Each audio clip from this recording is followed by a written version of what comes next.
62년을 살면서 이런 밤을 보낼 줄 몰랐습니다.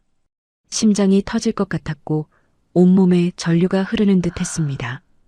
순영 씨 괜찮아요? 대답 대신 목을 끌어안았어요. 더 놀라운 건 그 밤이 끝나지 않았다는 겁니다. 새벽이 되어도 아침 햇살이 창문을 두드려도 그이는 멈추지 않았어요. 65세라는 나이가 믿기지 않았죠. 소문이 사실이었구나. 아니, 소문 그 이상이었습니다. 이 이야기는 한 달 전 비가 쏟아지던 그날부터 시작됩니다. 사연 시작 전 구독, 좋아요 한 번씩 눌러주세요. 가을비가 유난히 거세게 내리던 오후였어요. 저는 62세 강순영, 서울 외곽 작은 주택가에서 반찬 가게를 운영하고 있습니다. 가게 이름은 순영이네인데 남편이 떠나고 5년 전에 시작한 작은 장사예요. 거창한 건 아니고 동네 어르신들 입맛에 맞는 반찬 몇 가지 만들어 파는 정도지요. 그날도 새벽 5시에 일어나 콩나물을 다듬었으며 물을 썰다가 멸치도 볶았습니다. 남편 영정 사진 앞에 물 한 잔 올리면서 여보, 오늘도 장사 시작해요. 인사하는 게 하루의 시작이에요. 5년이 지났는데도 그 습관은 변하지 않았습니다. 가게 문을 열자 진열대를 정리하다가 한숨이 났어요. 처마 끝에서 빗물이 뚝뚝 떨어지고 있었거든요. 작년부터 새기 시작했지만 고칠 엄두가 나지 않았습니다. 돈도 돈이지만 누구한테 부탁해야 할지 모르겠더라고요. 이것도 고쳐야 하는데 혼잣말이 절로 나왔어요. 그때 가게 문이 열렸습니다. 비에 젖은 남자가 들어왔어요. 회색 점퍼에 검은 우산을 들었고 얼굴에 빗물이 맺혀 있었습니다. 나이는 저보다 서너 살 많아 보였으며 키가 크고 어깨가 넓었어요. 인상은 무뚝뚝했지만 험하지는 않았습니다. 반찬 좀 살게요. 목소리도 낮고 짧았어요. 네, 어떤 거 드릴까요? 된장찌개 베이스하고 멸치볶음, 깍두기요. 그이는 진열대를 훑어보지도 않으면서 바로 말했습니다. 마치 미리 정해놓은 것처럼요. 저는 반찬을 담으며 슬쩍 그이를 살폈어요. 손이 컸습니다. 굳은 살이 박힌 일을 많이 한 손이었어요. 손등에 희미한 흉터도 보였고요. 결제를 마치자 그이가 봉투를 받아들더니 갑자기 처마 쪽을 올려다봤어요. 저거 새네요. 저도 따라 올려다봤습니다. 빗물이 뚝뚝 떨어지고 있었어요. 아, 네. 작년부터요. 고쳐야 하는데 엄두가 안 나서. 그이가 잠시 처마를 보다가 말했습니다. 제가 고쳐드릴까요? 저는 깜짝 놀랐어요. 네. 아니에요. 손님이 왜 그런 걸? 그이는 대답 없이 고개만 살짝 끄덕이더니 가게를 나갔습니다. 참 이상한 사람이라고 생각했어요. 말수도 없고 눈도 잘 안 마주치면서 갑자기 처마를 고쳐주겠다니. 그런데요. 다음 날 아침 가게 문을 열었을 때 저는 멈춰 섰습니다. 처마가 말끔히 고쳐져 있었어요. 새던 부분이 깨끗하게 막혀 있었고 페인트까지 새로 칠해져 있었습니다. 언제 한 거지? 저는 골목 끝을 봤어요. 멀리서 회색 점퍼를 입은 남자가 공구 가방을 들고 걸어가고 있었습니다. 뒤돌아보지 않으면서요. 저 사람이 이해가 되지 않았어요. 처음 본 손님인데 왜 새벽에 와서 처마를 고쳐놓고 간 걸까요? 그 뒤로 그 남자는 매일 왔습니다. 매일 같은 시간 오후 3시 즈음에 가게 문을 열고 들어왔어요. 말은 여전히 짧았습니다. 된장찌개 베이스, 멸치볶음, 깍두기요. 주문도 똑같았어요. 마치 녹음된 것처럼요. 저는 궁금해졌습니다. 매일 오시네요. 반찬 맛있으세요? 네, 맛있습니다. 그게 끝이었어요. 웃지도 않고 더 말하지도 않으며 결제하자마자 나갔습니다.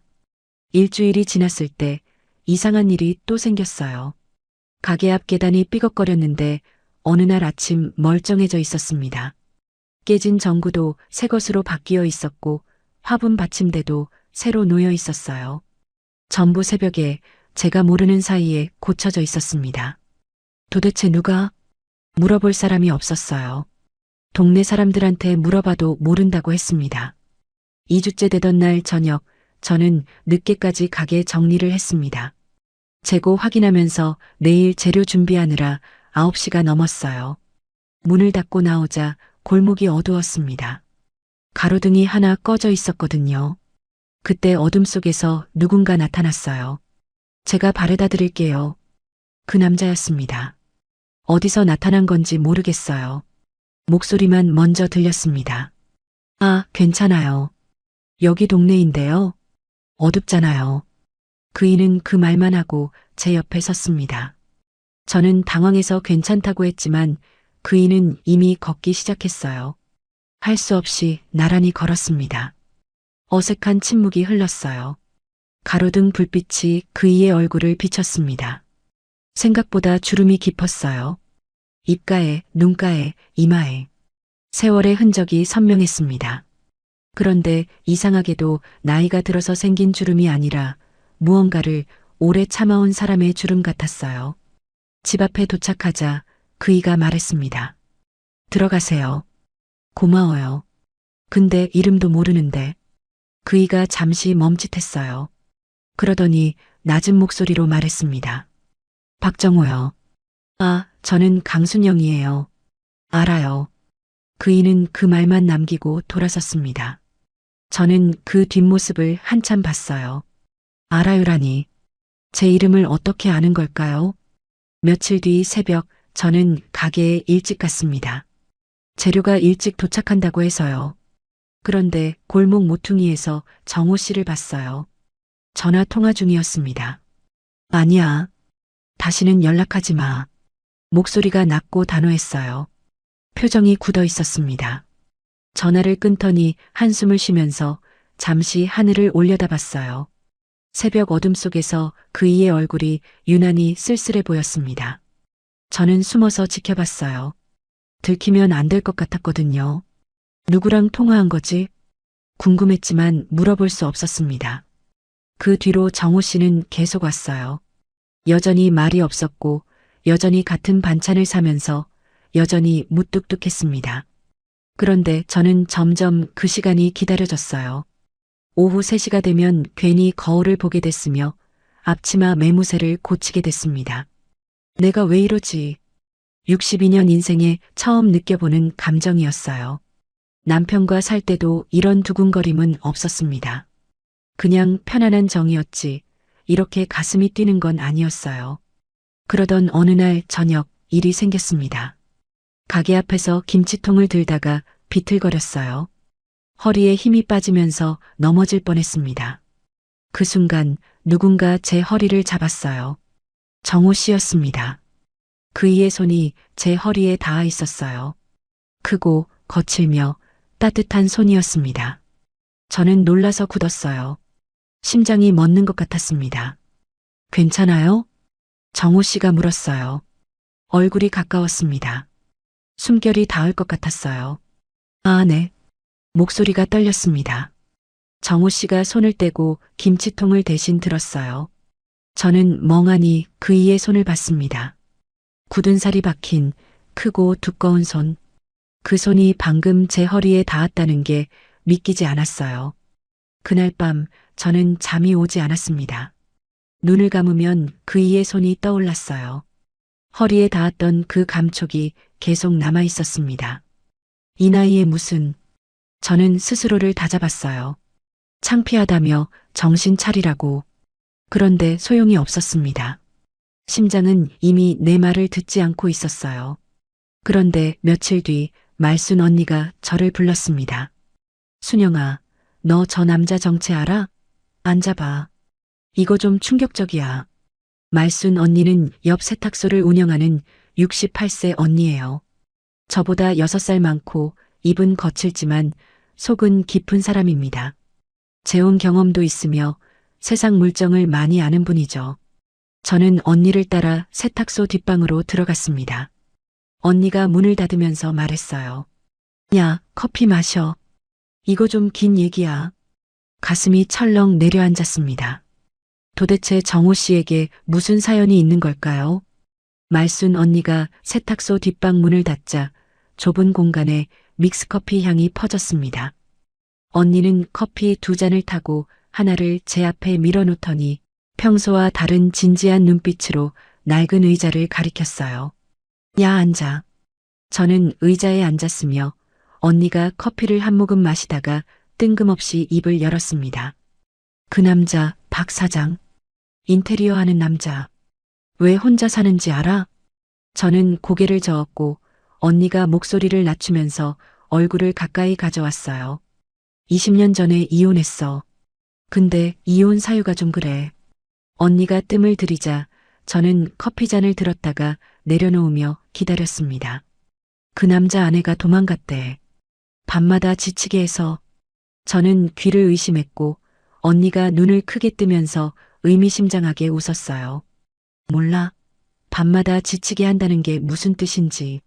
얼굴이 달아올랐으며 저는 커피잔만 만지작거리면서 아무 말도 못했습니다. 매일 밤이야, 매일 밤. 한 번도 아니고 여러 번. 아내가 못 버틴 거야.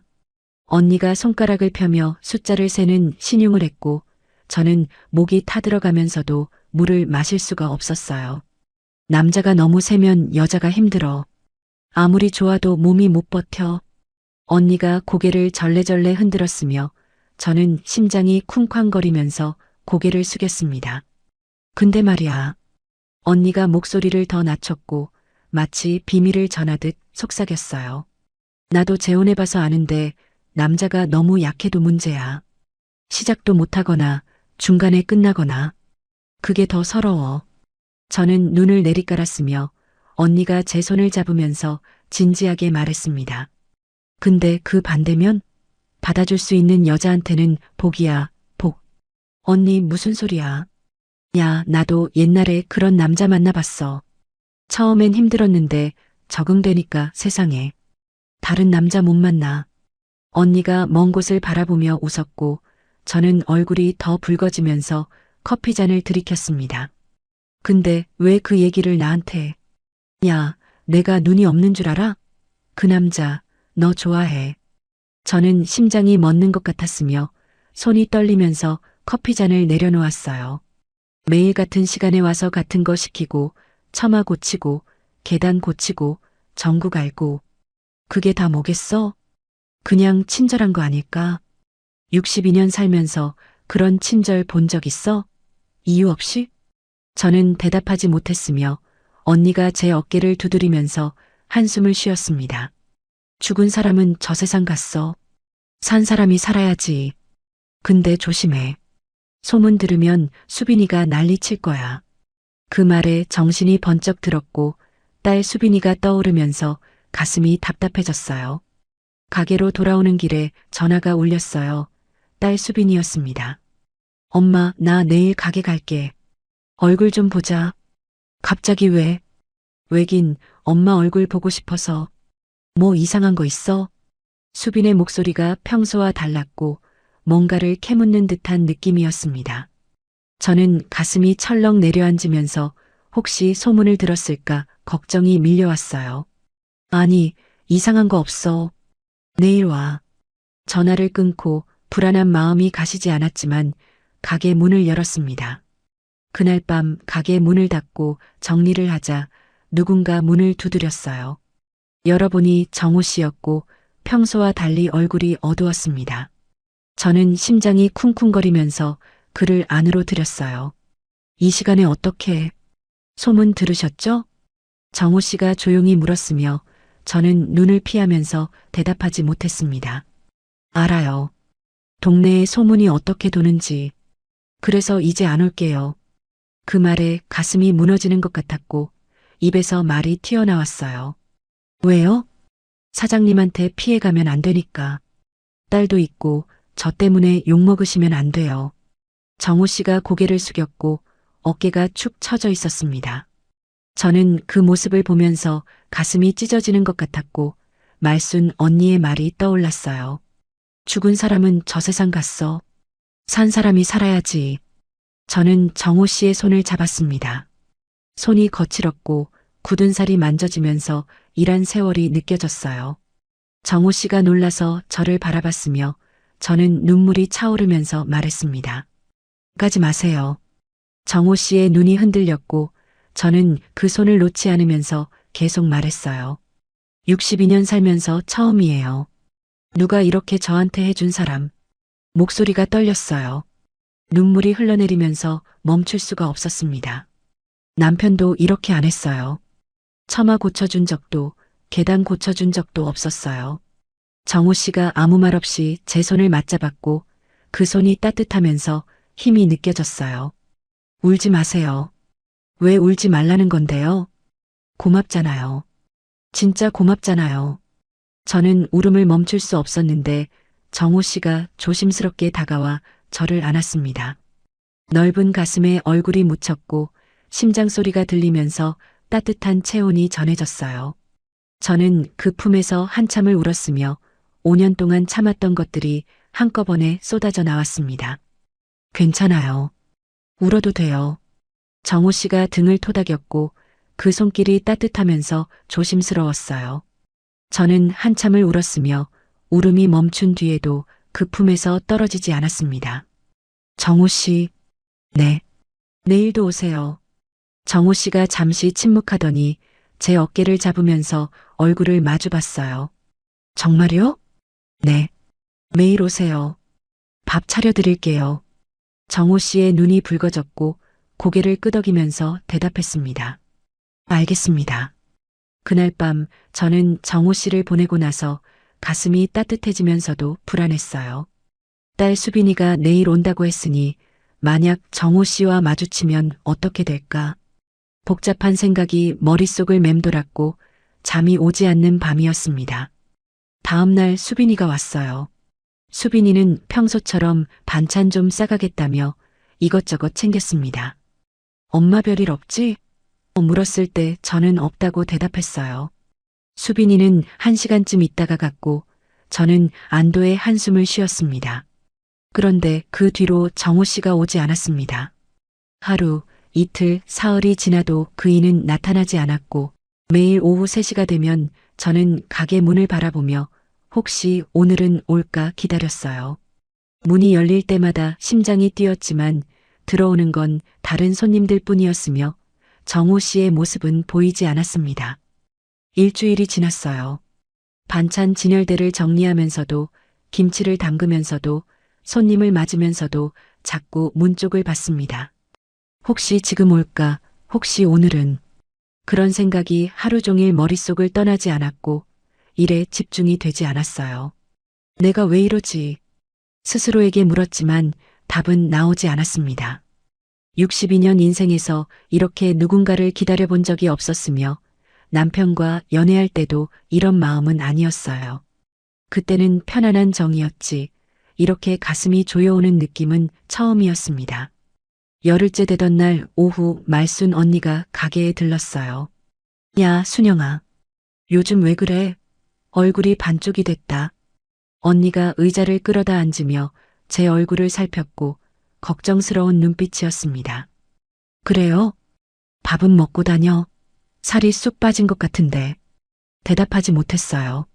사실 요즘 입맛이 없었고 밥을 먹어도 모래를 씹는 것처럼 맛이 느껴지지 않았습니다. 박 사장 요즘 왜 안 와? 심장이 덜컥 내려앉았어요. 글쎄요. 바쁜가 봐요. 바쁘긴. 비가 오나 눈이 오나 맨날 오던 사람이 갑자기 뚝 끊기면 이상하잖아. 너 걔한테 뭐라 했어? 아무 말 안 했어요. 그럼 왜 안 오는 거야? 저도 모르겠다고 말하려다 멈췄습니다. 사실 이유를 알고 있었어요. 그날 정호 씨가 뭐라고 했는지 기억났는데 제가 오면 피해니까 안 올게요라는 말을 정말로 지킨 거였습니다. 말순 언니가 갑자기 손가락을 튕기며 말했어요. 아, 잠깐. 나 어제 저녁에 개 봤다. 심장이 쿵 뛰었고 저는 언니를 바라봤습니다. 어디서요? 여기 골목이야. 어제 세탁물 배달하고 늦게 들어오는데 골목 끝에 서 있더라고. 너네 가게 쪽 보면서 숨이 멎는 것 같았어요. 저 모를 때요? 당연하지. 내가 알면 그렇게 서 있겠어? 숨어서 보는 거지. 머릿속이 하얘졌고 심장이 미친 듯이 뛰기 시작했습니다. 정호 씨가 매일 밤 골목 끝에서 제 가게를 지켜봤다고요? 그게 어제만 그런 게 아니야. 언니가 말을 이었어요. 생각해보니까 지난주에도 봤어. 그때는 그냥 지나가는 사람인 줄 알았는데 어제 보니까 같은 사람이더라고. 매일 밤 오는 것 같아. 가슴이 먹먹해지고 목이 메었습니다. 너가 집에 들어가는 거 확인하고 가더라. 가게 불 꺼지면 그때 돌아서서 가고. 왜요? 그걸 내가 어떻게 알아? 걱정되니까 그러겠지. 말순 언니가 제 어깨를 툭 치며 말했어요. 저 사람 진심인가 봐. 근데 너가 불편해할까 봐 멀리서만 보는 거지. 야, 가만히 있지 말고 너가 먼저 가봐. 기다리기만 하면 평생 못 만나. 언니가 나가고 나서 저는 한참을 앉아 있었습니다. 정호 씨가 매일 밤 골목에 왔다는 생각이 머릿속을 떠나지 않았고 말도 안 하고 모습도 안 보이면서 그냥 멀리서 지켜보기만 했다는 사실이 가슴을 쥐어짰어요. 왜 그랬을까? 걱정이 돼서, 제가 걱정이 돼서 눈물이 핑 돌았습니다. 그날 저녁 저는 가게 문을 일찍 닫았어요. 평소보다 2시간이나 일찍이었으며 집으로 가는 대신 다른 방향으로 발걸음을 옮겼습니다. 정호 씨의 인테리어 사무실이 있는 골목이었어요. 심장이 미친 듯이 뛰었고 손이 떨렸으며 다리가 후들거렸습니다. 내가 지금 뭘 하는 거지? 발걸음을 멈추려 했지만 몸이 말을 듣지 않았어요. 다리가 저절로 움직였고 머릿속이 텅 빈 채로 그냥 걸었습니다. 사무실 앞에 도착했을 때 안에 불이 켜져 있었고 정호 씨가 있다는 뜻이었어요. 저는 문 앞에 서서 심호흡을 하면서 주먹을 쥐었다 폈다를 반복하며 마음을 가다듬었습니다. 그냥 돌아갈까? 그런 생각이 스쳤지만 발이 떨어지지 않았어요. 여기까지 왔는데 그냥 갈 수는 없었죠. 정호 씨 얼굴을 봐야겠다는 생각뿐이었습니다. 문을 두드렸어요. 심장 소리가 더 크게 느껴졌고 손바닥에 땀이 났습니다. 안에서 발소리가 들리더니 문이 열렸어요. 정호 씨가 서 있었습니다. 그이가 저를 보고 굳었으며 눈이 커졌고 입이 벌어졌습니다. 놀란 표정이었어요. 순영 씨? 왜 여기까지? 정호 씨, 왜 안 와요? 제가 먼저 물었고 목소리가 떨렸지만 참았습니다. 정호 씨가 시선을 피했어요. 제가 가면 불편하실 것 같아서요. 누가 그래요? 동네가 좁잖아요. 소문 금방 돌아요. 정호 씨가 쓸쓸하게 웃었죠. 그 웃음이 처음 보는 웃음이었습니다. 슬픈 웃음이었어요. 저는 순영 씨한테 피해주기 싫어요. 저 때문에 다른 사람이랑 멀어지시면 안 되니까. 그이가 한 발 물러서며 말했어요. 들어가세요. 밤이에요. 돌아서려는 등이 보였고 넓은 어깨가 움츠러들어 있었습니다. 마치 잘못한 사람처럼 자신이 존재하면 안 되는 것처럼. 정호 씨, 제가 불렀어요. 매일 밤 제 가게 앞에 왔죠? 정호 씨의 등이 굳었고 어깨가 떨리는 게 보였습니다. 골목 끝에서 지켜봤잖아요. 왜요? 돌아보지 않았지만 목소리가 들렸어요. 낮고 떨리는 목소리였습니다. 그냥 순영 씨가 무사히 집에 들어가는지 확인하고 싶었어요. 왜요? 걱정돼서요. 왜 걱정되는데요? 잠깐 침묵이 흘렀고 정호 씨의 등이 천천히 돌아왔습니다. 그이의 눈이 젖어 있었어요. 순영 씨가 좋으니까요. 심장이 멎었다가 터질 것처럼 뛰기 시작했습니다. 좋아서 걱정되고, 좋아서 지켜보고 싶고, 좋아서 가까이 가고 싶은데, 정호 씨 목소리가 갈라졌어요. 저는 못 가겠어요. 저한테 문제가 있으니까. 저도 모르게 한 발 다가갔으며, 정호 씨가 뒤로 물러섰습니다. 순영 씨 안 돼요. 아내가 떠났잖아요. 20년 동안 혼자 살았어요. 저 같은 사람이 여자 가까이 가면 안 된다고 생각했어요. 또 상처 줄 테니까. 또 떠나게 할 테니까. 목소리가 떨리고 있었으며 눈가에 눈물이 맺혀 있었습니다. 그런데 순영 씨 만나고 그게 흔들렸어요. 가까이 가고 싶었어요. 손잡고 싶었어요. 매일 보고 싶었어요. 근데 무서워요. 또 떠나실까봐. 제가 이상하다고. 저는 정호 씨를 바라봤습니다. 20년 동안 자신을 문제 있는 사람이라고 생각하며 살아온 남자, 여자 가까이 가면 상처 줄 거라고 믿으며 혼자 버텨온 남자가 지금 제 앞에서 떨고 있었어요. 저도 모르게 손이 움직였고 정호 씨의 얼굴을 두 손으로 감쌌습니다. 그이가 놀라서 굳었고 눈이 커졌습니다. 정호 씨, 네. 저 그거 무섭지 않아요.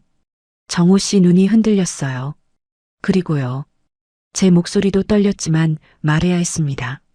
저도 정호 씨가 좋아요. 시간이 멈춘 것 같았어요. 세상이 고요해졌습니다.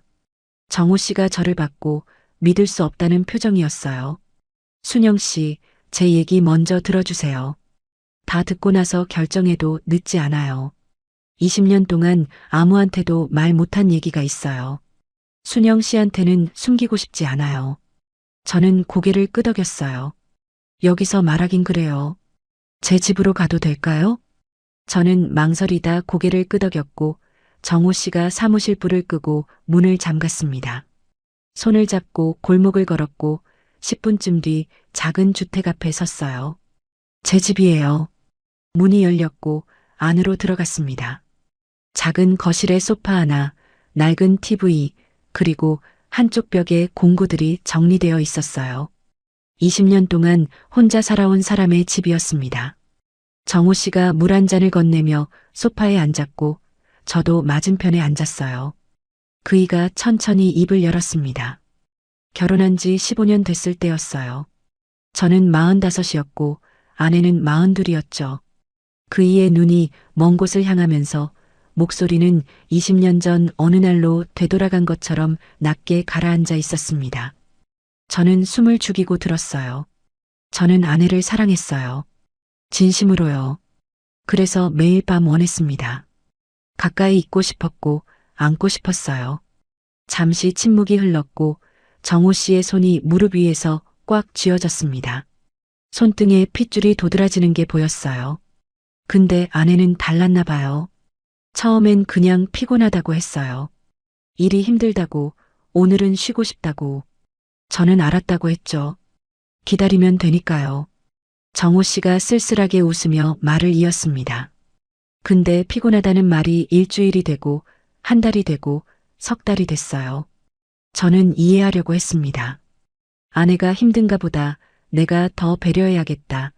그렇게 생각하면서 참았어요. 그이가 저를 바라봤고 눈빛이 흔들리고 있었습니다. 그러다 어느 날 밤 제가 먼저 다가갔어요.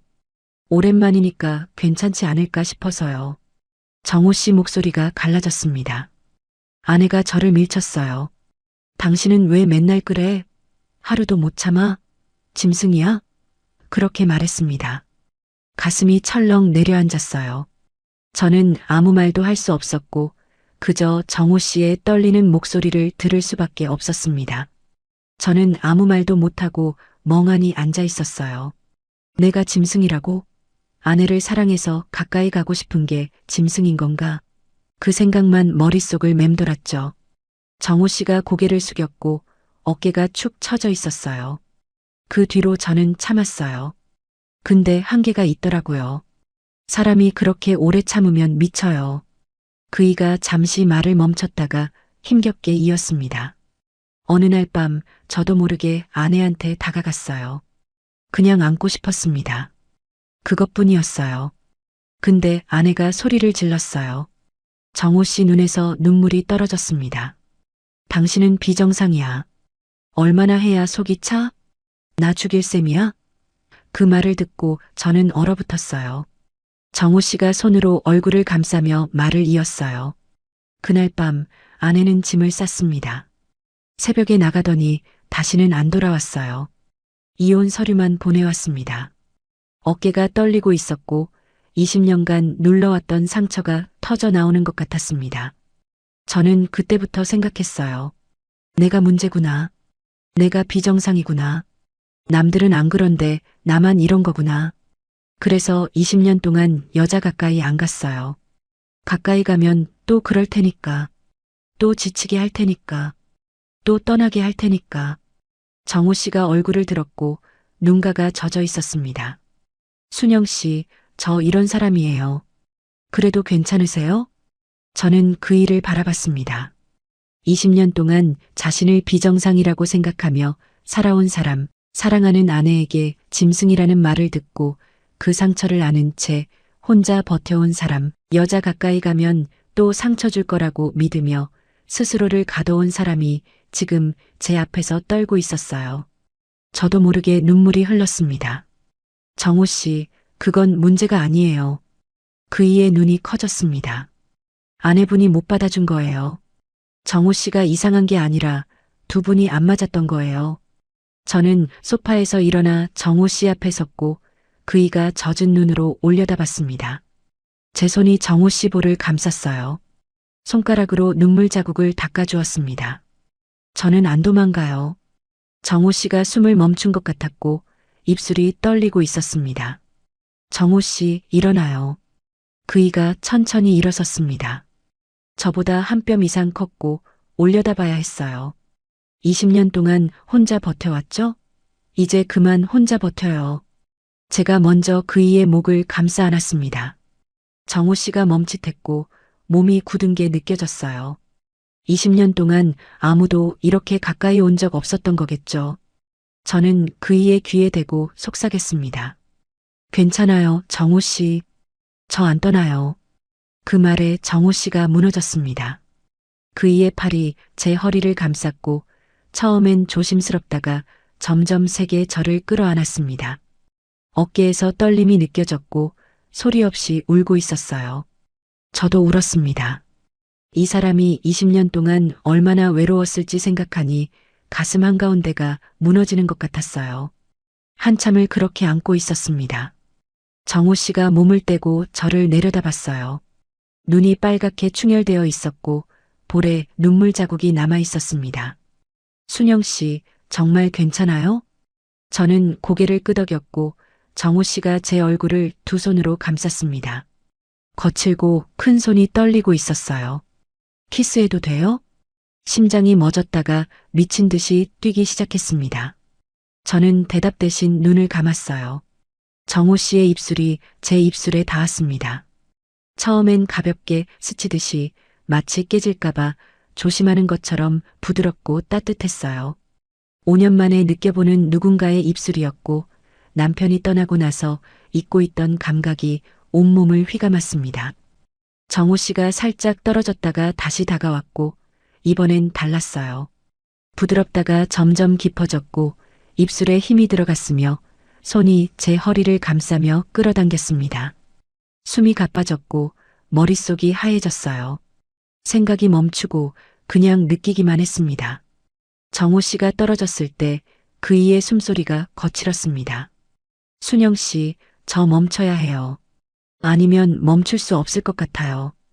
그이의 눈이 어두워져 있었고 욕망이 가득했지만 그 안에 두려움도 섞여 있었어요.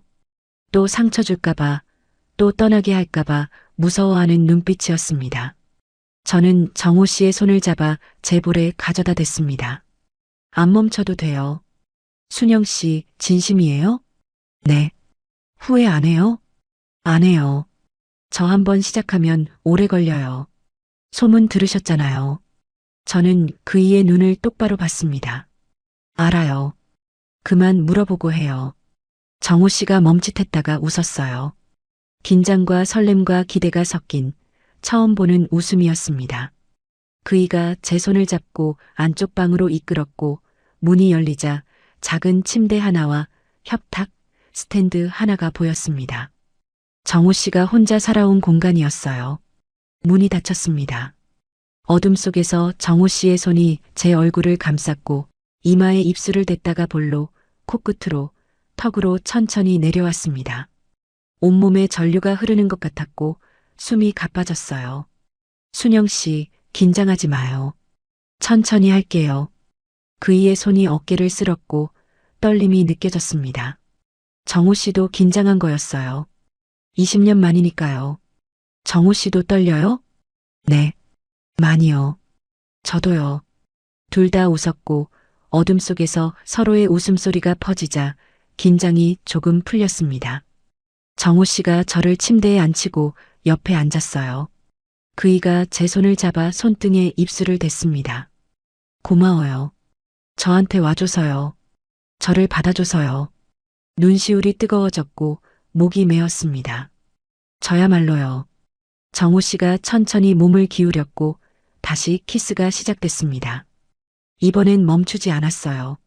정호 씨의 손이 제 허리를 감싸고 등을 쓸어내리며 점점 아래로 내려갔습니다. 온몸이 달아올랐고 숨이 가빠졌어요. 밤이 깊어갔습니다. 그리고 저는 알게 됐어요. 소문이 사실이었다는 걸요. 아니, 소문 그 이상이었어요. 정호 씨의 손이 제 몸 위를 천천히 움직였고 거칠지만 부드러운 손길이 어깨를 쓸고 허리를 감싸며 내려왔습니다. 마치 깨질까봐 조심하는 것처럼 하지만 동시에 간절하게 저를 만졌어요. 처음엔 조심스러웠습니다. 천천히, 아주 천천히 다가오면서 제 반응을 살폈고 불편하지 않은지 확인하듯 멈칫거리기를 반복했어요. 그이의 손끝이 떨리는 게 느껴졌고 20년 만에 누군가와 이렇게 가까워지는 게 얼마나 두려운 일인지 그 떨림이 말해주고 있었습니다. 저도 긴장했어요. 남편이 떠나고 나서 이런 감각은 완전히 잊고 있었고 다시는 느끼지 못할 거라고 생각했습니다. 그런데 지금 62살에 낯선 남자의 품 안에서 온몸이 달아오르고 있었어요. 정호 씨가 제 얼굴을 들여다봤고 어둠 속에서도 그이의 눈빛이 보였습니다. 걱정과 욕망이 뒤섞인 눈이었어요. 힘들면 말해요. 저는 고개를 저었고 그 대답에 정호 씨의 숨이 거칠어졌습니다. 그 뒤로는 달라졌어요. 조심스러움이 사라지고 점점 깊어졌습니다. 정호 씨의 손에 힘이 들어갔고 움직임이 빨라졌으며 숨소리가 거칠어졌어요. 저는 눈을 감고 그 감각에 몸을 맡겼습니다. 온몸에 전류가 흐르는 것 같았어요. 전 남편과 30년을 넘게 살면서 이런 느낌은 한 번도 받아본 적 없었습니다. 남편은 항상 빨리 끝났거든요. 5분이면 끝이었고 그게 당연한 줄 알았어요. 남자란 원래 그런 거라고 나이 들면 더 그렇다고 생각했습니다. 그런데 정호 씨는 달랐어요. 끝이 없었습니다. 시간 감각이 사라졌고 1시간이 지났는지 2시간이 지났는지 알 수 없었습니다. 정호 씨는 멈추지 않았고 지칠 기색도 없었어요. 땀이 송골송골 맺혀 있었지만 숨은 여전히 고르게 쉬고 있었고 눈빛은 오히려 더 또렷해져 있었습니다. 65세 맞아? 믿기 어려웠어요. 이 나이에 이런 체력이라니. 말순 언니가 했던 말이 떠올랐습니다. 하루에 서너 번은 기본이고 한 번 시작하면 안 끝난대. 그때는 과장이라고 생각했는데 지금 온몸으로 느끼고 있었어요. 저는 숨을 헐떡이며 정호 씨의 어깨를 잡았습니다. 잠깐만요. 정호 씨가 멈췄고 걱정스러운 눈으로 저를 내려다봤습니다. 힘들어요? 그만할까요? 아니, 숨 좀요.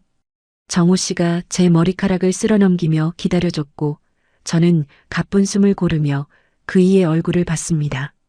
땀에 젖어 있었지만 전혀 지친 기색이 없었어요. 지금 몇 번째예요? 정호 씨가 멈칫했습니다. 3번째요. 3번이나 했는데 아직 끝이 아니라는 게 믿기지 않았어요. 저는 놀라서 눈이 커졌고 정호 씨의 표정이 어두워졌습니다. 역시 저 이상한 거죠? 저는 얼른 그이의 얼굴을 감쌌어요.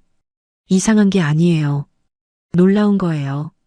좋은 의미로요.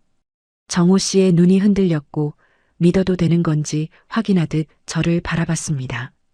20년 동안 스스로를 비정상이라고 생각하며 살아온 사람의 눈이었어요. 저는 그이의 볼을 쓸며 말했습니다. 정호 씨, 이건 문제가 아니라 선물이에요. 정호 씨가 아무 말 없이 저를 끌어안았습니다. 어깨가 떨리는 게 느껴졌고 제 귀에 대고 낮게 속삭였어요. 고마워요. 저도 그이를 안으며 대답했습니다. 저야말로요. 잠시 그렇게 안고 있다가 정호 씨가 몸을 떼며 물었어요. 더 해도 돼요? 저는 대답 대신 그이의 목을 끌어당겼습니다. 다시 시작됐어요. 이번엔 더 깊었고 더 강했으며 더 오래 이어졌습니다. 정호 씨의 숨소리가 거칠어졌고 제 숨소리도 따라 거칠어졌어요. 온몸이 달아올랐고 머릿속이 하얘졌으며 생각이 멈추고 감각만 남았습니다. 창문 너머로 달빛이 흐릿하게 들어왔고 정호 씨의 얼굴이 희미하게 보였습니다. 땀에 젖어 있었지만 눈빛은 여전히 맑았고 저를 바라보는 눈에 욕망과 함께 애틋함이 섞여 있었어요. 밤이 더 깊어갔습니다. 네 번째가 끝났을 때 저는 이미 녹초가 되어 있었어요. 온몸에 힘이 빠져 있었고 손가락 하나 까딱하기 힘들었습니다. 그런데 정호 씨는 여전히 멀쩡했어요. 순영 씨, 괜찮아요? 네. 근데 진짜 대단하시네요. 정호 씨가 쑥스럽게 웃었고 제 머리카락을 쓸어 넘겼습니다. 원래 그래요. 젊었을 때부터요. 저는 정호 씨의 가슴에 머리를 기대며 물었어요. 얼마나요? 하루에 5번은 했어요. 아내가 도망간 이유가 그거잖아요. 5번. 하루에. 그게 가능하다는 게 믿기 어려웠습니다. 전 남편은 일주일에 한 번도 힘들어했거든요. 그게 정상인 줄 알았는데 정호 씨는 차원이 달랐어요. 지금도 그래요? 나이 먹어서 좀 줄었는데 그래도 서너 번은 해요. 저는 피식 웃었고 정호 씨가 의아한 표정으로 물었습니다. 왜 웃어요? 그냥요. 전 남편은 5분이면 끝이었거든요. 그게 당연한 줄 알았는데. 정호 씨가 멈칫했고 조심스럽게 물었어요. 저 너무 오래 하죠? 저는 몸을 일으켜 정호 씨의 얼굴을 마주봤습니다. 정호 씨, 네. 힘든 게 아니라 좋은 거예요. 정호 씨의 눈이 커졌고 믿을 수 없다는 표정이 됐습니다. 진짜요? 네, 진짜요. 솔직히 말할게요. 저는 정호 씨의 볼을 감싸며 말했어요. 이렇게 좋은 건 처음이에요. 평생 처음이요. 정호 씨가 아무 말 없이 저를 끌어안았습니다. 세게 꽉. 어깨가 떨리는 게 느껴졌고 제 귀에 대고 떨리는 목소리로 말했어요. 순영 씨, 저 진짜 괜찮은 거 맞죠? 20년간의 두려움이 담긴 물음이었습니다. 저는 그이의 등을 쓸어주며 속삭였어요. 괜찮아요. 이상한 거 아니에요. 안 떠나요. 약속해요. 정호 씨가 저를 더 꽉 안았고 그 품이 따뜻했습니다. 다시 시작됐어요. 새벽이 밝아올 때까지 멈추지 않았습니다. 저는 이미 몇 번인지 세는 것도 포기했어요. 그냥 몸을 맡기고 느끼기만 했습니다. 창문으로 햇살이 스며들 때야 정호 씨가 멈췄고 저는 완전히 녹초가 되어 있었습니다. 온몸에 힘이 빠져 손가락 하나 움직일 수 없었고 눈꺼풀도 무거웠어요. 정호 씨가 저를 끌어안았고 땀에 젖은 가슴이 따뜻했습니다. 순영 씨, 괜찮아요? 네. 근데 못 움직이겠어요. 정호 씨가 웃으며 제 머리를 쓰다듬었습니다. 죄송해요. 제가 너무 무리했죠? 아니요. 좋았어요. 진짜로요. 정호 씨가 저를 더 꽉 안으며 속삭였습니다. 고마워요. 저한테 와줘서요. 저를 받아줘서요. 저를 이상하다고 안 해줘서요. 눈시울이 뜨거워졌고 목이 메었습니다. 저야말로요. 정호 씨 덕분에 다시 살 것 같아요. 정호 씨가 제 머리카락을 쓸어넘기며 말했어요. 고마워요. 저도 웃었고 정호 씨의 품에 파고들었습니다. 햇살이 방 안가득 퍼졌고 저는 그이의 품에 안긴 채 눈을 감았어요. 너무 피곤했거든요. 밤새 한숨도 못 잤으니까요. 자요. 옆에 있을게요. 그 말이 따뜻했습니다. 잠이 들기 직전 정호 씨 목소리가 들렸어요. 순영 씨 사랑해요. 처음 듣는 말이었습니다. 정호 씨 입에서 나온 첫사랑 고백이었어요. 저는 눈을 감은 채 대답했습니다. 나도요. 눈을 떴을 때 낯선 천장이 보였습니다. 햇살이 창문을 통해 비스듬히 들어오고 있었고 먼지가 빗속에서 반짝이며 떠다녔어요. 몸이 무거웠고 온몸이 나른했으며 손가락 하나 까딱하기 힘들었습니다. 여기가 어디지? 잠시 멍하니 천장을 보다가 옆에서 온기가 느껴졌어요.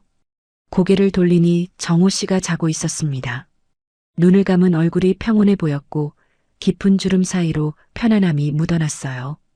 20년 동안 혼자 잠들었을 이 사람이 지금 제 옆에서 자고 있다는 게 믿기지 않았습니다. 저는 조심스럽게 몸을 일으켰고 온몸이 욱신거렸습니다. 허리가 뻐근했고 다리에 힘이 없었으며 어젯밤의 흔적이 온몸에 남아 있었어요. 진짜 했구나. 실감이 났습니다. 62년 인생에서 가장 긴 밤이었어요. 전 남편과 30년을 살면서 한 번도 경험해보지 못한 것들을 어젯밤 다 겪었습니다. 정호 씨가 눈을 떴어요. 깼어요? 목소리가 잠겨 있었고 눈이 부신 듯 눈을 찡그렸습니다. 저는 고개를 끄덕였고 정호 씨가 몸을 일으켜 제 얼굴을 들여다봤어요. 많이 힘들죠? 어젯밤에 제가 너무 무리했어요. 괜찮아요. 좀 뻐근하긴 한데. 정호 씨가 제 허리를 쓸어주며 미안한 표정을 지었고 그 손길이 따뜻했습니다. 아침 차려줄게요. 움직이지 말고 있어요. 정호 씨가 침대에서 일어났고 저는 그 뒷모습을 봤습니다. 넓은 어깨, 탄탄한 등 65세라고 믿기 어려운 몸이었어요. 어젯밤 그 체력이 어디서 나오는지 알 것 같았습니다. 잠시 후 부엌에서 소리가 났어요. 냄비 부딪히는 소리, 도마 위에서 칼질하는 소리, 가스레인지 켜지는 소리. 저는 침대에 누운 채 그 소리를 들었고 이상하게 눈물이 났습니다. 누군가 저를 위해 아침을 차려주는 게 얼마만인지 몰라요. 남편이 살아있을 때도 아침은 항상 제가 차렸거든요. 새벽에 일어나 밥하고 국 끓이고 반찬 데우고 그게 당연한 줄 알았습니다. 그런데 지금 낯선 남자가 저를 위해 아침을 만들고 있었어요. 향긋한 냄새가 방 안으로 퍼져 들어왔고 된장찌개 끓는 냄새와 계란 부치는 냄새가 섞여 있었습니다. 배가 고프다는 걸 그제야 느꼈어요. 어젯밤 아무것도 못 먹었으니까요. 정호 씨가 방문을 열고 들어왔습니다. 일어날 수 있어요? 저는 천천히 몸을 일으켰고 정호 씨가 팔을 내밀어 부축해줬습니다. 다리가 후들거렸고 걷기가 힘들었어요. 괜찮아요? 네, 그냥 다리에 힘이 없어서요. 정호 씨가 피식 웃었고 제 허리를 감싸며 천천히 걸었습니다. 제 탓이죠. 죄송해요. 됐어요. 좋은 거라니까요. 작은 식탁에 아침이 차려져 있었어요. 된장찌개, 계란말이, 김치, 그리고 갓 지은 밥. 소박하지만 정성이 느껴지는 상이었습니다. 저는 식탁 앞에 앉았고 정호 씨가 맞은편에 앉았어요. 숟가락을 들었는데 손이 떨렸습니다. 왜 그래요? 정호 씨가 물었고 저는 고개를 저었어요. 그냥요. 누가 저한테 밥 차려주는 게 오랜만이라서요. 정호 씨가 아무 말 없이 저를 바라봤고 눈빛이 부드러워졌습니다. 앞으로 매일 해줄게요. 그 말에 눈물이 핑 돌았고 저는 고개를 숙이며 밥을 떴습니다. 된장찌개가 맛있었어요. 얼큰하고 구수했으며 두부가 부드럽게 익어 있었습니다. 맛있어요. 다행이네요. 요리는 별로 못하는데. 이 정도면 잘하는 거예요. 정호 씨가 웃었고 저도 따라 웃었습니다. 밥을 먹는 동안 말이 없었어요. 그런데 어색하지 않았습니다. 그냥 편안했어요. 오래 알고 지낸 사람처럼 매일 아침 함께 밥을 먹어온 사람처럼 밥을 다 먹고 숟가락을 내려놓았을 때 정호 씨가 말했어요. 순영 씨, 네. 어젯밤에 확신이 생겼어요. 저랑 같이 살래요? 심장이 멎었습니다. 너무 갑작스러운 말이었어요. 그게 무슨 말이에요? 말 그대로예요. 저랑 같이 살자는 거예요. 정호 씨가 진지한 눈으로 저를 바라봤고 장난기라곤 찾아볼 수 없는 표정이었습니다. 어젯밤에 깨달았어요. 저 이제 혼자 못 살겠어요. 순영 씨 없이는요. 가슴이 두근거렸고 머릿속이 복잡해졌습니다. 기쁘면서도 두려웠어요. 딸 생각이 났고 동네 사람들 시선이 떠올랐으며 이 나이에 무슨 이라는 말이 머릿속을 맴돌았습니다. 정호 씨, 그게 말을 잇지 못했어요. 정호 씨가 제 손을 잡았고 따뜻한 손이 제 손을 감쌌습니다. 천천히 생각해요. 대답 안 해도 돼요. 그냥 제 마음이 그렇다는 거예요. 저는 고개를 끄덕였고 정호 씨가 손을 놓으며 웃었습니다. 설거지 제가 할게요. 순영 씨는 쉬어요. 정호 씨가 일어나 설거지를 시작했고 저는 식탁에 앉아 그 뒷모습을 봤습니다. 넓은 어깨가 움직이고 물소리가 찰랑거렸어요. 같이 살자. 그 말이 계속 맴돌았습니다. 그때 제 전화가 울렸어요. 화면을 보니 수빈이라고 떠 있었고 심장이 덜컥 내려앉았습니다. 딸이었어요. 저는 떨리는 손으로 전화를 받았습니다. 엄마, 나야. 어디야? 수빈아. 엄마 어제 전화했는데 왜 안 받았어? 집에 없더라. 머릿속이 하얘졌어요. 뭐라고 말해야 할지 몰랐습니다.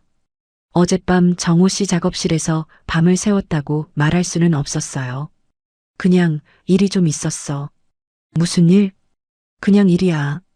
전화기 너머로 수빈이 한숨 쉬는 소리가 들렸어요. 엄마, 나 지금 가게 앞이야. 문 안 열었더라. 심장이 쿵 내려앉았습니다. 뭐? 가게 앞이라고. 엄마 어디야? 내가 갈게. 저는 정호 씨를 봤어요. 그이가 설거지를 멈추고 저를 바라보고 있었고 걱정스러운 눈빛이었습니다. 수빈아, 엄마가 갈게. 거기서 기다려. 어디서 오는 건데? 그냥 기다려. 전화를 끊었고 손이 떨렸습니다. 정호 씨가 다가왔어요. 딸이에요? 네. 가게 앞에 왔대요. 제가 데려다 줄게요. 아니에요. 혼자 갈게요. 정호 씨의 표정이 굳어졌고 뭔가 말하려다 입을 다물었습니다.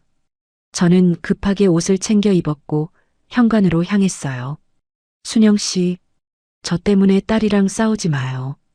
가슴이 아팠어요. 저는 정호 씨에게 다가갔고 그이의 얼굴을 두 손으로 감쌌어요. 제가 알아서 할게요. 기다려요. 그이의 이마에 입술을 댔고 돌아서서 문을 열었습니다. 밖으로 나오니 아침 공기가 차가웠어요. 저는 깊이 숨을 들이쉬며 가게 쪽으로 걸었습니다. 다리가 아직 후들거렸고 몸이 무거웠지만 걸음을 멈추지 않았어요. 가게 앞에 수빈이가 서 있었습니다. 저를 보자마자 표정이 굳어졌고 위아래로 훑어봤어요.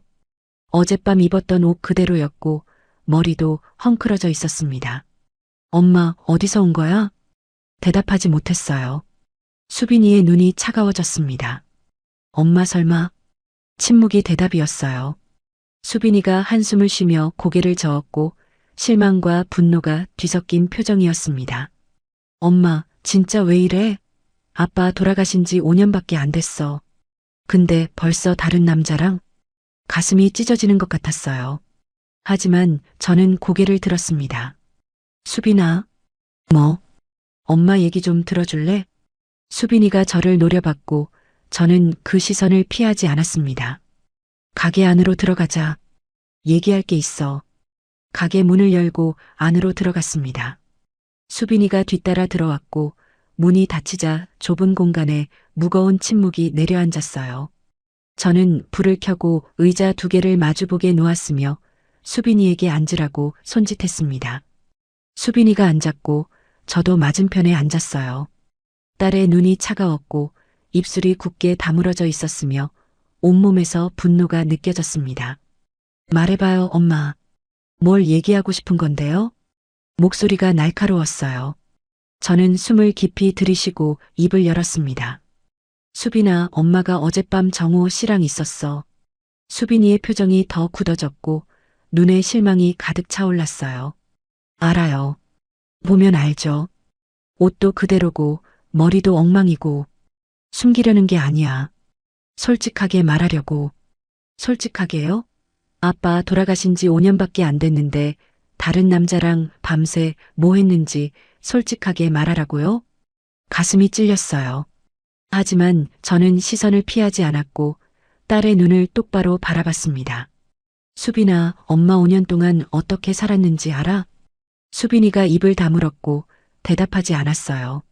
매일 새벽 4시에 일어났어.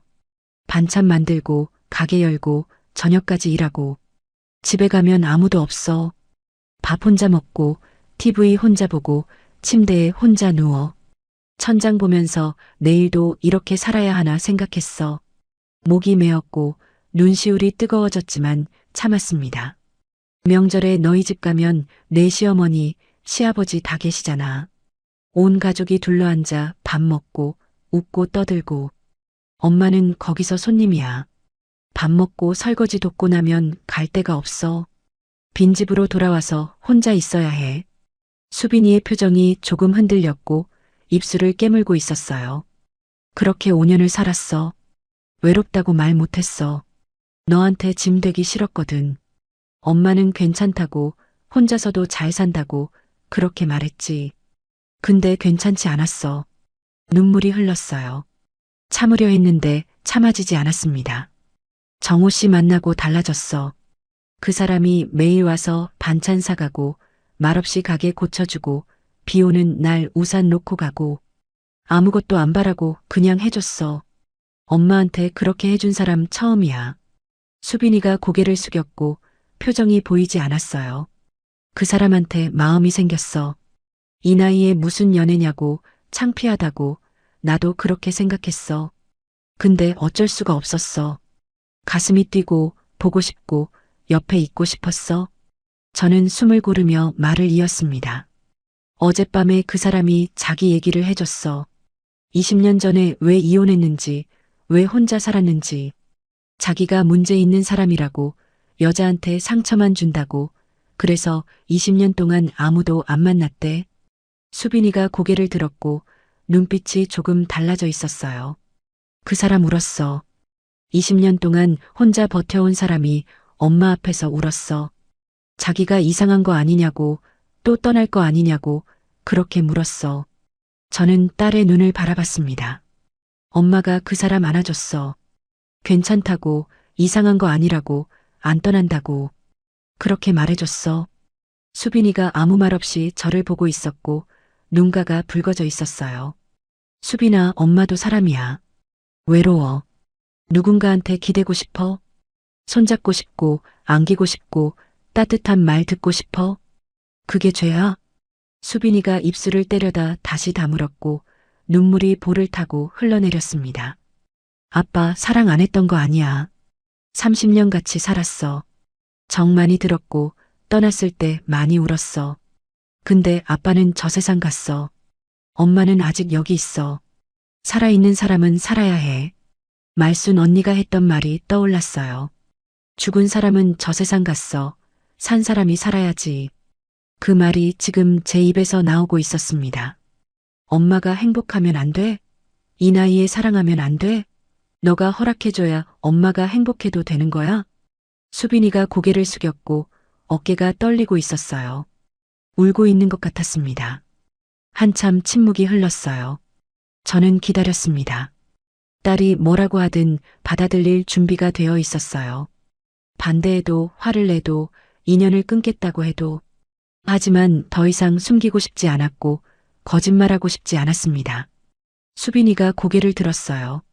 눈이 빨갛게 충혈되어 있었고 볼에 눈물 자국이 있었으며 입술이 떨리고 있었습니다. 엄마. 응. 나 엄마가 웃는 거 오랜만에 봤어. 저는 멈칫했어요. 지난번에 왔을 때 가게에서 엄마 봤잖아. 그때 엄마 표정이 달랐어. 뭔가 달라 보였어. 그때는 왜 그런지 몰랐는데. 수빈이가 눈물을 닦으며 말을 이었습니다. 아빠 돌아가시고 나서 엄마 웃는 거 본 적 없어. 명절에 와도 억지로 웃고 전화해도 힘없이 말하고. 내가 바빠서 자주 못 왔지만 엄마 걱정은 했어. 혼자 어떻게 사나, 외롭지 않나. 수빈이의 목소리가 갈라졌어요. 근데 지난번에 봤을 때 달랐어. 눈이 반짝거렸어.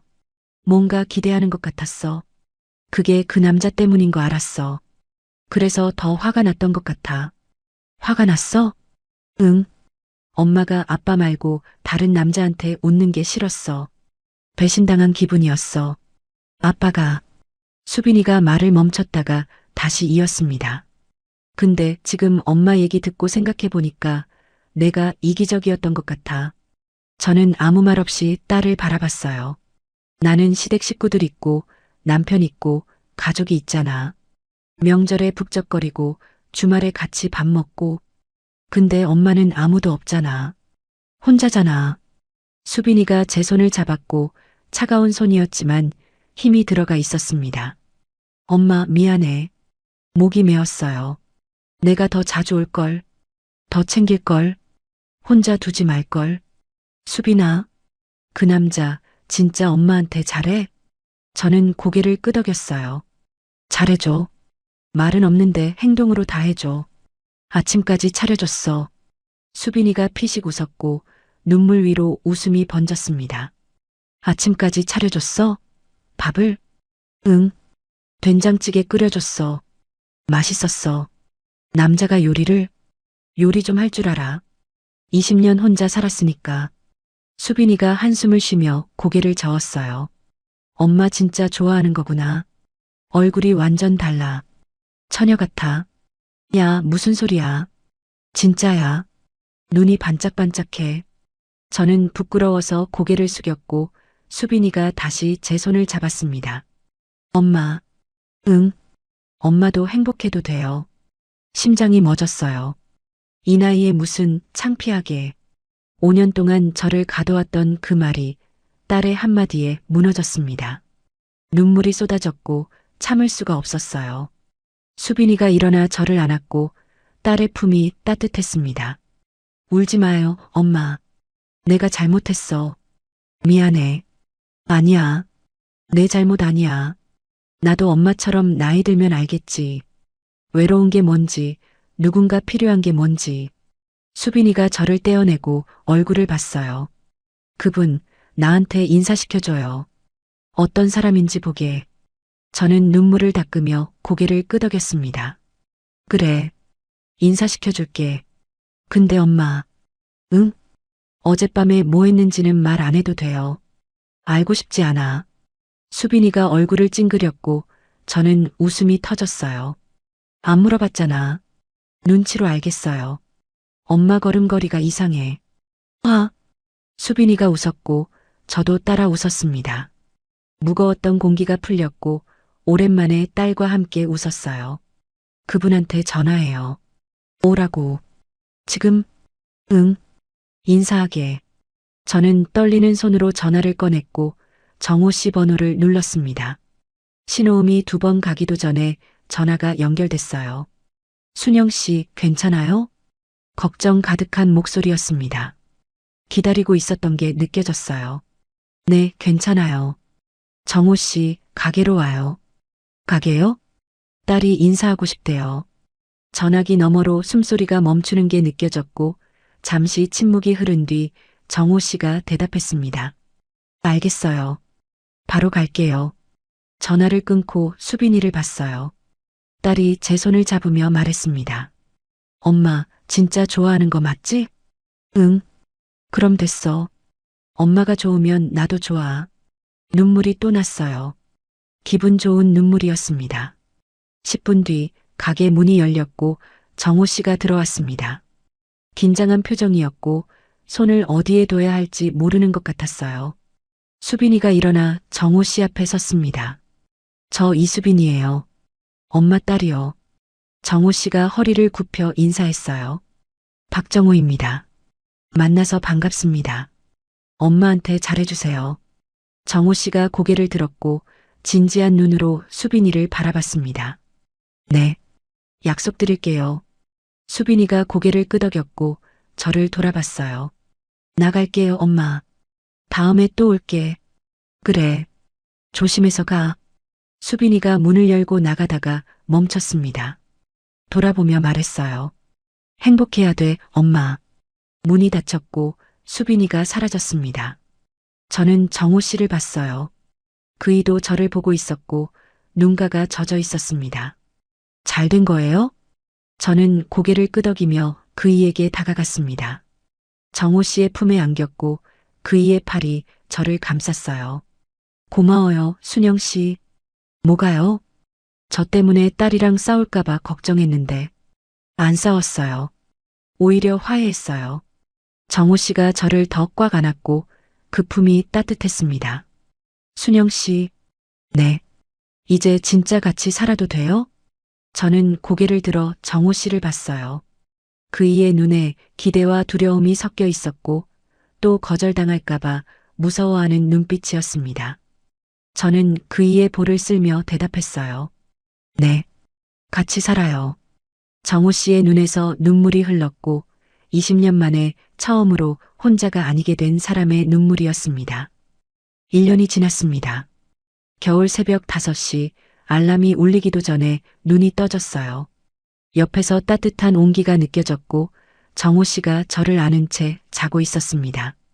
1년 전만 해도 상상할 수 없었던 풍경이에요. 저는 조심스럽게 몸을 빼려고 했지만 정호 씨의 팔에 힘이 들어갔고 저를 더 끌어당겼습니다. 어디 가요? 잠에 취한 목소리였어요. 가게 가야죠. 일어나요. 조금만 더요. 정호 씨가 제 허리를 감싸며 얼굴을 제 목에 묻었고 따뜻한 숨결이 느껴졌습니다.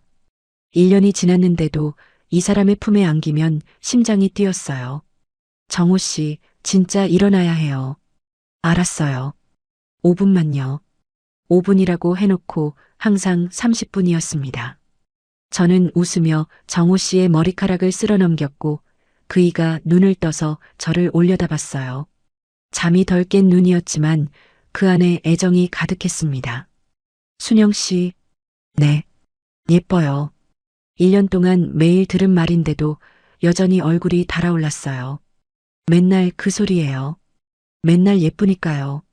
정호 씨가 제 이마에 입술을 댔고 볼로 코끝으로 내려오다가 입술에 가볍게 닿았습니다. 아침마다 반복되는 의식이었지만 지겹지 않았어요. 이제 진짜 일어나요. 정호 씨가 아쉬운 표정으로 몸을 일으켰고 저도 따라 일어났습니다. 1년 전 처음 이 방에 들어왔을 때는 작고 쓸쓸한 공간이었는데 지금은 달랐어요.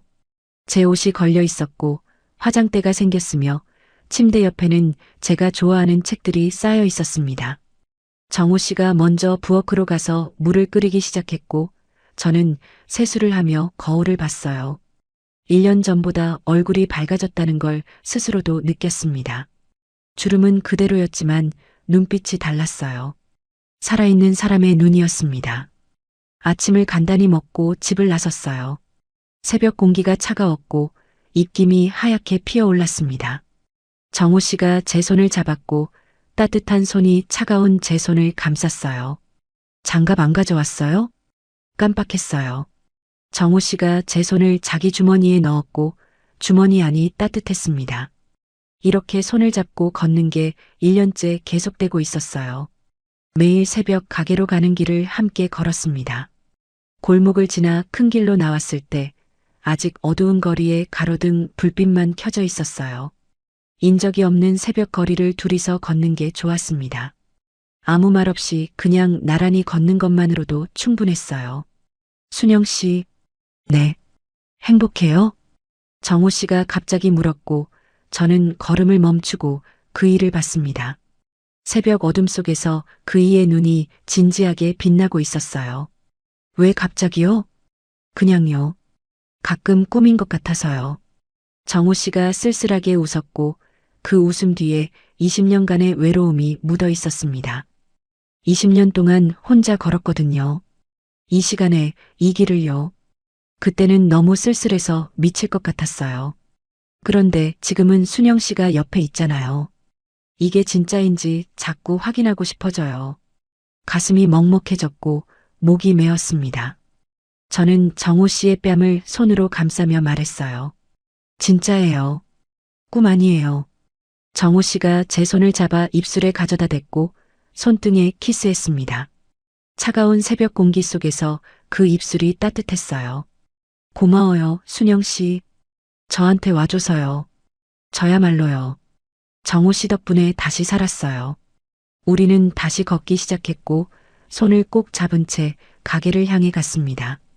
가게 앞에 도착했을 때 정호 씨가 먼저 문을 열었어요. 1년 전에 삐걱거리던 문은 이제 부드럽게 열렸고 새던 처마도 멀쩡했으며 깨진 계단도 말끔하게 고쳐져 있었습니다. 전부 정호 씨가 손본 것들이었어요. 가게 안으로 들어가 불을 켰고 정호 씨가 반찬 재료를 옮기기 시작했습니다. 1년 전에는 제가 혼자 하던 일이었는데 이제는 둘이 함께 했어요. 정호 씨가 무거운 것을 옮기고 저는 반찬을 만들고 그렇게 하루가 시작됐습니다. 오전 장사를 마치고 잠깐 쉬는 시간 가게 앞 계단에 나란히 앉았어요. 1년 전 정호 씨가 고쳐준 그 계단이었습니다. 날씨 좋네요. 정호 씨가 하늘을 올려다보며 말했고 맑은 겨울 하늘이 파랗게 펼쳐져 있었습니다. 그러네요. 저는 정호 씨의 어깨에 머리를 기댔고 그이가 제 허리를 감쌌습니다. 따뜻한 품이었어요. 순영 씨, 네. 저 후회 없어요. 뭐가요? 20년 동안 혼자 산 거요. 그때 힘들었지만 덕분에 순영 씨를 만났잖아요. 순영 씨를 만나려고 그렇게 기다린 것 같아요. 눈시울이 뜨거워졌고 목이 메었습니다. 저도 그래요. 남편 떠나고 5년 동안 힘들었는데 그 시간이 있어서 정호 씨를 알아볼 수 있었던 것 같아요. 정호 씨가 제 머리에 입술을 댔고 제 머리카락을 쓸어 넘겼습니다. 앞으로도 매일 이렇게 있을 거예요? 그럼요. 매일이요. 죽을 때까지요? 죽을 때까지요. 우리는 웃었고 그 웃음이 겨울 공기 속으로 퍼져나갔습니다. 그때 말순 언니가 세탁소에서 나왔어요.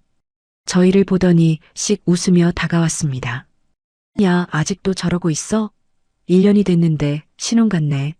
언니, 아침부터 뭐야? 뭐긴 뭐야? 부러워서 그래. 말순 언니가 정호 씨에게 눈짓을 하며 물었어요. 박 사장, 우리 순영이 잘 챙겨줘요? 정호 씨가 고개를 숙이며 대답했습니다. 네, 당연히요. 밤에도요? 언니. 저는 얼굴이 빨개져서 소리쳤고 말순 언니가 깔깔 웃었습니다. 왜 우리끼리 하는 얘기잖아. 표정 보니까 알겠다. 잘 되고 있구만. 정호 씨도 얼굴이 붉어졌고 어색하게 웃었어요. 말순 언니가 제 어깨를 툭 치며 말했습니다. 야, 너 진짜 좋아 보인다. 1년 전이랑 완전 딴 사람 같아. 이 남자 덕인 거 알지? 알아요. 알면 잘해.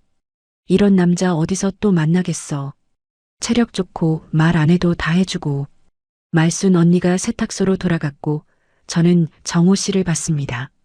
그이가 쑥스러운 표정으로 웃고 있었어요. 체력 좋다고 했네요. 들었어요? 들렸죠. 정호 씨가 제 귀에 대고 속삭였습니다. 오늘 밤에 보여줄까요? 얼굴이 화끈거렸고 저는 정호 씨의 어깨를 밀었습니다. 대낮에 무슨 소리예요? 농담이에요. 농담 같지 않았거든요. 정호 씨가 웃었고 저도 따라 웃었습니다. 그날 저녁 가게 문을 닫고 집으로 돌아갔어요. 정호 씨가 저녁을 차렸고 된장찌개와 계란말이 그리고 제가 좋아하는 깍두기가 식탁 위에 놓였습니다. 1년 전 처음 아침을 차려줬을 때와 같은 메뉴였어요. 이거 일부러요? 정호 씨가 고개를 끄덕였습니다. 1년 전 오늘이잖아요. 순영 씨가 처음 여기서 잤던 날이요. 가슴이 뭉클해졌고 눈시울이 뜨거워졌습니다. 기억하고 있었어요? 당연하죠. 제 인생에서 가장 중요한 날인데요. 저는 정호 씨에게 다가가 안겼고 그이의 품이 따뜻했습니다. 1년이 지났는데도 이 품에 안기면 심장이 뛰었어요. 정호 씨, 네, 사랑해요. 정호 씨가 저를 더 꽉 안으며 속삭였습니다. 나도요. 밥을 먹고 설거지를 마친 뒤 우리는 소파에 나란히 앉았어요. 정호 씨가 제 손을 잡았고 저는 그이의 어깨에 기댔습니다. 순영 씨, 네. 앞으로도 이렇게 살아요. 그럼요. 매일 아침같이 일어나고 같이 밥 먹고 같이 가게 가고 저녁에 같이 돌아오고 그렇게 살아요. 죽을 때까지요. 정호 씨가 제 손등에 키스했고 저는 눈을 감았습니다. 늦게 온 사랑이라고 가볍지 않았어요. 오히려 기다린 만큼 깊었습니다. 20년을 혼자 버틴 사람과 5년을 혼자 버틴 사람이 만나 이제는 함께 걷고 있었어요. 매일 아침 손을 잡고요. 정호 씨가 문제라고 생각했던 것, 저한테는 선물이었습니다. 그리고 저는 그이한테도 선물이 되고 싶었어요. 혹시 이 이야기를 듣고 계신 분 중에 이 나이에 무슨 이라고 생각하시는 분이 계신다면요. 저도 그랬어요. 창피하다고, 자격 없다고 생각했습니다.